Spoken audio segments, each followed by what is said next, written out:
नमस्कार। भारत और इजराइल के बीच रिश्ता हमेशा मजबूत रहा है, खासकर जब भारत को जरूरत पड़ी। इजराइल ने बिना देर किए मदद की। करगिल युद्ध के समय जब भारत को तुरंत हथियार और गोला बारूद की जरूरत थी, तब इजराइल ने तेजी से सहायता भेजी। ऑपरेशन सिंदूर के दौरान भी जब भारत ने पाकिस्तान पर कड़ा हमला किया, इजराइल ने रणनीतिक तौर पर भारत का साथ दिया। इजराइल ने भारत को आधुनिक ड्रोन, मिसाइल और सर्विलांस टेक्नोलॉजी दी है। पाकिस्तान के खिलाफ लड़ाई में इजराइल ने भारत को बिना शर्त गोला बारूद और तकनीकी मदद दी।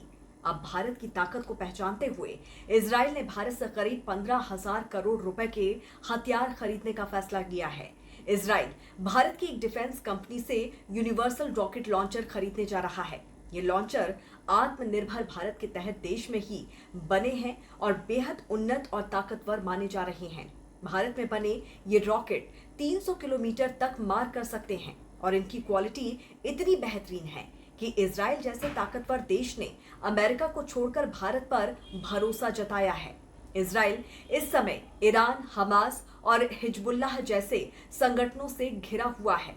इन दुश्मनों के लगातार रॉकेट हमलों को रोकने के लिए इजराइल को भरोसेमंद हथियार चाहिए और इसके लिए अब भारत की टेक्नोलॉजी चुनी गई है। इस कदम से अमेरिका को झटका लगा है, क्योंकि वो खुद हथियार बनाता है।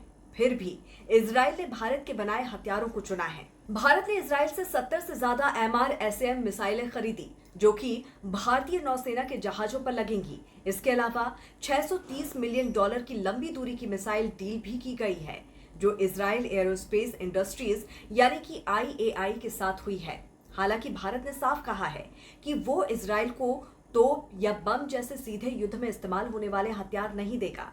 आपको बता दें कि दोनों देशों का रिश्ता सिर्फ युद्ध तक सीमित नहीं है।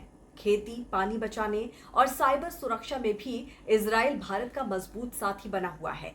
इजराइल की तकनीक से भारत के गांवों में खेती के तरीके बेहतर हुए हैं और उत्पादन भी बढ़ा है। तो इस पर आपकी क्या राय है, जरूर बताइए। जुड़े रहिए राष्ट्रहित टीवी के साथ। नमस्कार।